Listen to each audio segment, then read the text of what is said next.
उत्सव की और आजिर महा उत्सव की बलदेव भगवान की बलदेव भगवान की कृष्ण भगवान की कृष्ण भगवान गो पूजन अनन्य परंपरा पवित्र रक्षा बंधन रे केवल जे भौणी जे भाई को राखी बांधि थाए ताहा नुहे।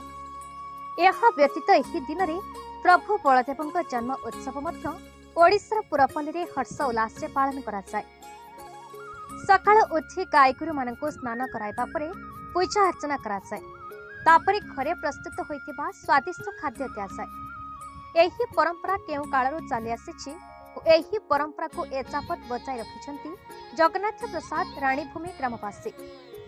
ताकरडा मठर अशोक नंद ब्रह्मचारी महाराज और राष्ट्रीय गौ सुरक्षा बाहिनी गंजाम जिला सभापति संतोष कुमार दलबेहेरा प्रचेषा गोपूजन उत्सव पालन होता। गाय गोरु मानक हलदी पानी रे गाधेबा परे पूजा करथिले।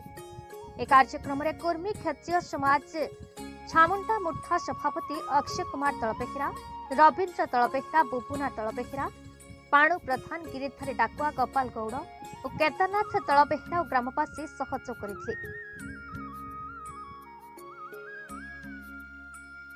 Bhanjanagar Purushottam Mahapatra report BE news Odisha.